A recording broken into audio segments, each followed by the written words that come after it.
నేపాల్లో ఉన్న ఈ పశుపతినాథ్ దేవాలయాన్ని నేపాల్ కాశీగా అయితే భావిస్తారు.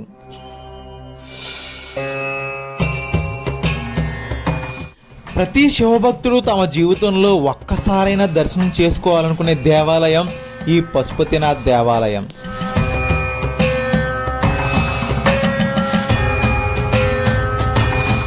సాక్షాత్తు ఆ పరమేశ్వరుడే స్వయంభుగా వెలిచిన ప్రదేశం ఇది.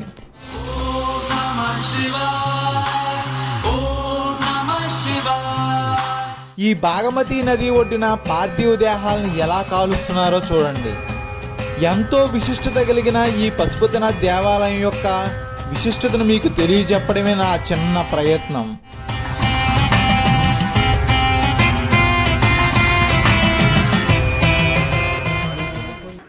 హలో గైస్, అందరూ ఉన్నారు. నేను మీ క్రాంతి ట్రావెల్ బ్లాగర్ని.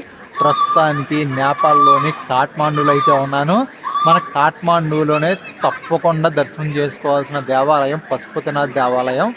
ఇప్పుడైతే ఈ వీడియోలో మీకు పశుపతినాథ్ దేవాలయం గురించి పూర్తి వివరాలు చెప్తాను. అసలు నేపాల్ వచ్చారంటే అసలు మెయిన్ ఈ పశుపతినాథ్ దేవాలయం దర్శనం కోసమే. ఇంత అద్భుతమైన దేవాలయం, ఎవరు మిస్ అవ్వరు. ఈ దేవాలయం లోపల సరౌండింగ్ ప్లేస్ అన్నీ ఎలా ఉంటాయని పూర్తిగా ఈ వీడియోలో చూపిస్తాను. వీడియో తప్పకుండా పూర్తిగా చూడండి. మీ ఫ్రెండ్స్ ఎవరైనా నేపాల్ వెళ్తే వాళ్ళకి ఈ వీడియో షేర్ చేయండి, వాళ్ళకి యూజ్ అవుతుంది. నేను ఉన్న ప్లేస్ నుంచి ఇన్ డ్రైవ్లో నేనైతే బైక్ బుక్ చేసుకొని వచ్చేసాను. ఎక్కడికైనా 90 రూపీస్, 100 రూపీస్, 130 రూపీస్ మ్యాక్సిమం అలాగే ఉంది. ఓకే, తక్కువ బడ్జెట్లోనే తిరిగేయచ్చు నేపాల్ని అయితే. ఇంకా మనం ఎక్కడి నుంచి అయితే దర్శనం చేసుకోవడానికి వెళ్ళిపోదాం. దేవాలయం లోపలికి రాగానే చుట్టూ చూడండి ఎంత బాగుందో. చూడడానికి చాలా చాలా అద్భుతంగా కనిపిస్తుంది. ఫోటోలు దిగుతున్నారు. ఇదేంటంటే టెంపుల్ దర్శనానికి కాదు, మనకి పార్థివ దేహాలను కాలుస్తారు కదా ఇటువైపే. అలాగే బాగమతి రివర్ ఉంటుంది కదా, అవన్నీ చూడడానికి ఇటువైపే వెళ్ళాలి. నాన్న చూద్దాం. ఇక్కడ తిరుగుతూ ఉంటే నాకు కాశీలో తిరుగుతున్నట్టే ఉంది. అసలు ఆ కాశీ జ్ఞాపకాలే గుర్తుకొస్తున్నాయి. కానీ ఇక్కడ ఏంటంటే డిఫరెంట్గా పగోడా స్టైల్లో ఉంటాయి దేవాలయాలు. ఈ పశుపతినాథ్ దేవాలయంలో కూడా మీకు చాలా మంది అఘోరాలు, సాధువులు చాలా మంది కనిపిస్తారు. మనకి కాశీలో మణికర్ణిక ఘాటు, హరిశ్చంద్ర ఘాటు ఉంటుంది కదా, అక్కడ కూడా ఇలాగే పార్థివ దేహాలను కాలుస్తారు గంగా నది పక్కన. అలాగే సేమ్ ఇక్కడ బాగమతి నది పక్కన అయితే పార్థివ దేహాలను కాలుస్తున్నారు.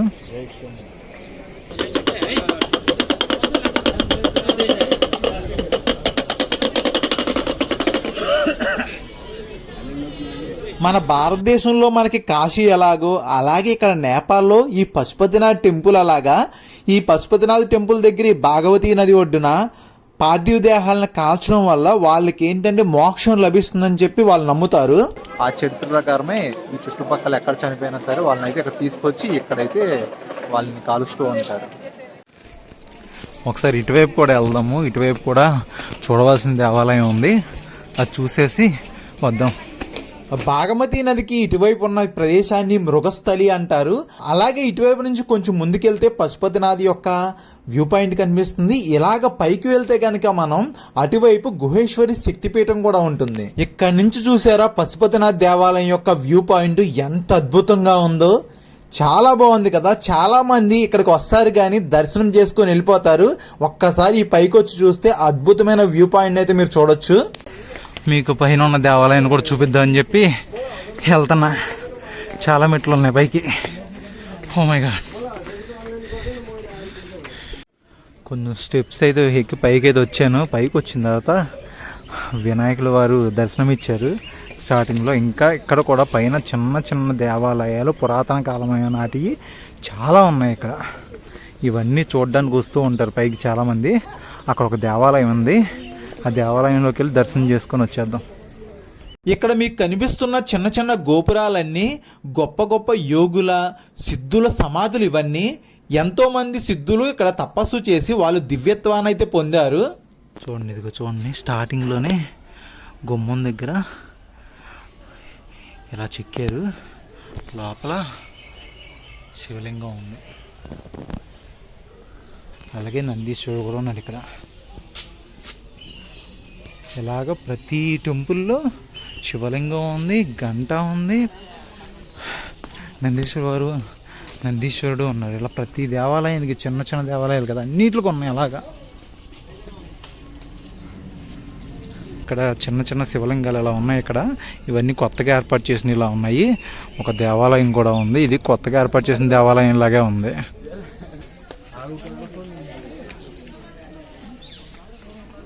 ఇక్కడ మీకు కనిపిస్తున్న ఆలయం గురు గోరఖ్నాథ్ ఆలయం. గురు గోరఖ్నాథ్ ఇక్కడ అయితే తపస్సు చేసి ఆయన దివ్యత్వాన్ని పొందారు. ఇక్కడ పక్క నుంచి మనం స్టెప్స్ గుండా కిందకి వెళ్ళిపోతే గుహేశ్వరి శక్తిపీఠంకి వెళ్ళిపోవచ్చు. లాస్ట్ వీడియోలో ఆ దేవాలయాన్ని చూపించాను. లాస్ట్ వీడియో ఎవరైనా చూడకపోతే ఒక్కసారి చూడండి, చాలా బాగుంటుంది. ఇక్కడ చూసారు వీళ్ళు కళ్ళు మూసుకొని అలాగ డైరెక్ట్గా హోల్ దగ్గరికి వెళ్ళాలంట. మరి వెళ్తే ఏంటో మరి వీళ్ళ నమ్మకం నాకు తెలీదు. వీళ్ళు ట్రై చేస్తున్నారు.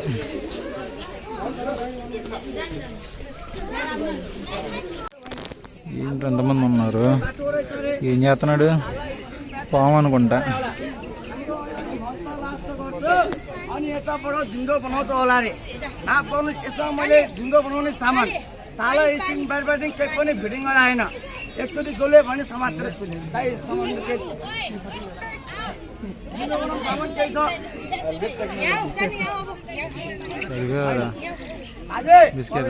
కొంచెం సేపట్లో అయితే ఇక్కడ బాగమతి నది ఒడ్డున హారతి అయితే ఇస్తారు.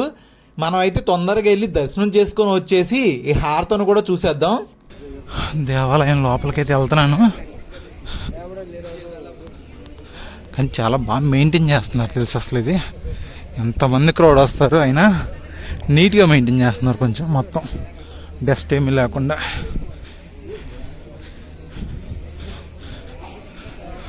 అదిగో పశుపతినాథ్ దేవాలయం యొక్క ద్వారం. ఓం నమ శివాయ. ఎప్పటి నుంచో అనుకున్నాను ఇక్కడికి రావాలి అని. ఇన్నాళ్ళకైతే నాకు ఆ దేవుడు దర్శన భాగ్యం కల్పించాడు. ఇప్పుడైతే లోపలికి వెళ్ళి చక్కగా దేవుడిని అయితే దర్శనం చేసుకుందాం. ఈ పశుపతినాథ్ దేవాలయం యొక్క స్థల పురాణం గురించి ఒక్కసారి తెలుసుకుందాం. పశుపతినాథ్ ఆలయాన్ని నేపాల్ కాశీగా వర్ణిస్తారు. పశుపతినాథ్ అంటే చాలా మంది పశువులకి అధిపతి లేదా పశువుల కాపరి అనుకుంటారు. కానీ పశుపతినాథ్ అంటే సమస్త జీవుల ప్రభువు, సమస్త జీవులకి అధిపతి అనేలాగా అర్థం వస్తుంది. ఇక్కడున్న ఈ చతుర్ముఖ లింగం స్వయంభూగా వెలిసిందే. ఈ చరిత్ర గురించి తెలుసుకుంటే పార్వతీ పరమేశ్వరుడు కైలాసం నుంచి ఇక్కడికి వచ్చిన తర్వాత ఈ బాగమతి నది ఒడ్డున ఇక్కడ ఉన్న సౌందర్యానికి అద్భుతానికి చాలా ఆకర్షితులై ఇక్కడే జింకల రూపంలో విహరిస్తూ ఉంటారు. ఎంతకాలమైనా పరమేశ్వరుడు కైలాసానికి రాకపోయేసరికి అక్కడ ఉన్న దేవతలు పరమేశ్వరుణ్ణి ఎలాగైనా కైలాసానికి రప్పించాలని చెప్పి వాళ్ళు బాగమతి నది ఒడ్డున జింకల రూపంలో విహరిస్తున్న పరమేశ్వరుడు దగ్గరికి వస్తారు. వాళ్ళను చూసి వాళ్ళు ఎందుకు వచ్చారో అని తెలిసిన పరమేశ్వరుడు జింకల రూపంలో పరిగెత్తుతూ ఉండగా దేవతలు ఆయన కొమ్మునైతే పట్టుకుంటారు. అప్పుడు ఆ కొమ్ము పడిన ప్రదేశమే ఆయన స్వయంభూగా వెలిచిన ప్రదేశం ఈ పశుపతినాథ్ దేవాలయం. ఇంకా పశుపతినాథ్ దేవాలయం యొక్క హిస్టరీ చాలా ఉంటుంది. నాకు తెలిసిన కొంచెం మాత్రమే చెప్పాను. ఏదైనా తప్పులుంటే క్షమించండి. టెంపుల్ లోపలికి ఎటువంటి కెమెరాలు అయితే ఎలవ్ చేయరు. ఎప్పటి నుంచో అనుకున్నా రావాలనుకొని. ఇన్నాళ్ళకి నా కళ అయితే నెరవేరింది. ఈరోజు పశుపతినాథుడి దర్శనం అయితే చేసుకున్నాను. చూసారా బ్యాక్ సైడ్. ఇంకా లోపలికి వెళ్ళిపోదాం. లోపల అయితే వీడియోస్ ఏం తీయకూడదు. దర్శనం అయితే చేసుకొని వచ్చి మిగిలిన విషయాలు మాట్లాడుకుందాం. నైట్ ఇప్పుడు హారతి కూడా ఉంది. హారతి కూడా చూసుకుందాం. దర్శనం చేసుకొని హారతికైతే వెళ్ళిపోదాం. లోపల పశుపతినాథి శివలింగం 4 ముఖాలతో చతుర్ముఖ శివలింగం లాగా దర్శనమిస్తుంది. కానీ ఈ శివలింగాన్ని పంచముఖ శివలింగం అని చెప్పి పిలుస్తారు. శివలింగానికి 4 వైపులా 4 ముఖాలతో చతుర్ముఖ శివలింగం లాగా దర్శనమిస్తున్న పైన ఉన్న భాగాన్ని కూడా ముఖంలాగా భావిస్తారు. అందుకే దీన్ని పంచముఖ శివలింగంలా పిలుస్తారు. ఓం నమ శివాయ. ఆ పశుపతినాథుడి దర్శనం చాలా చాలా బాగా జరిగింది. అసలు ఎంత బాగుందంటే లోపల దేవాలయం అద్భుతంగా ఉంది. 4 వైపుల సింహద్వారాలతో లోపల పరమేశ్వరుడు వెలిగిపోతున్నాడు. చాలా అద్భుతంగా ఉంది. అసలు మాటలతో చెప్పలేము. అసలు అంత అద్భుతంగా ఉంది. ఎదురుగా నంది. అసలు నందీశ్వరుడిని ఎంత పెద్దగా ఉందంటే అసలు ఒక 40-50 అడుగులు అనుకుంటా, ఒక 30 అడుగులు ఉంటుంది అనుకుంటా. అంత హైట్లో నందీశ్వరుని ఏర్పాటు చేశారు. ఏది బంగారు పూతతో. అసలు 2 కళ్ళు సరిపో నిజంగా ఇంత అద్భుతాన్ని చూడడం. చాలా చాలా బాగుంది. ఇది స్వామివారి లోపల గర్భగుడిలో అది రుద్రాక్ష దండ కూడా ఇచ్చారు. చాలా చాలా సంతోషంగా ఉంది. అసలు ఎంత అద్భుతాన్ని నిజంగా నేను చూశాను. మీకు లోపల అయితే చూపించలేము, బయట ఎలా ఉంది అలాగే హారతి అన్నీ అయితే చూపించగలము. మీరు మాత్రం నేపాల్ వచ్చినప్పుడు ఖచ్చితంగా దర్శనం చేసుకోవాలి ఈ దేవాలయాన్ని. అబ్బా, ఓం నమ శివాయ. ఇంక ఇప్పుడైతే మనం హారతి అయితే స్టార్ట్ అయిపోద్ది. హారతికి వెళ్ళిపోయి మీకు హారతిని అయితే చక్కగా చూపిస్తాను నా అండి. ఈరోజు సాటర్డే అవ్వడం వల్ల దేవాలయం ఖాళీగానే ఉంది, కొంచెం మరీ అంత క్రౌడ్ ఏం లేదు. ఈజీగా జస్ట్ ఒక 5 minutesలోనే దర్శనం అయిపోయింది, అంత చక్కగా ఉంది. ఇక్కడ చూడండి పువ్వులు బాగా పెంచుతున్నారు.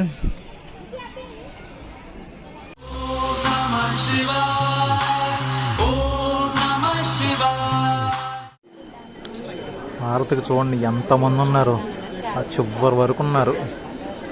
ఇక్కడ ఇస్తారు హారతి.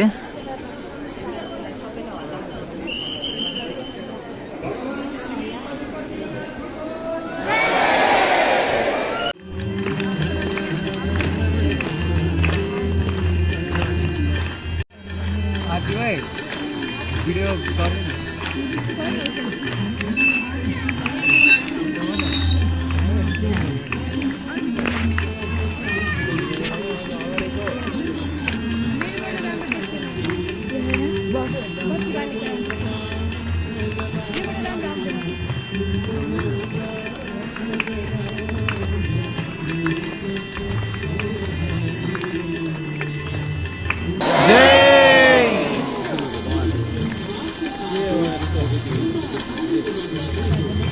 అయిపోయింది. ఇంకా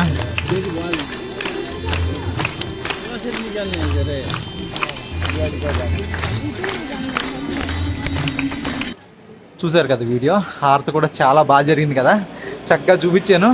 ఓకే, ఈ వీడియో అయితే మీకు నచ్చింది అనుకున్నాను. ఇంతలో అయితే ఈ వీడియో ఎండ్ చేస్తున్నా. అందరికీ టేక్ కేర్, బాయ్ బాయ్. మళ్ళీ కొత్త వీడియోతో కలుసుకుందాం.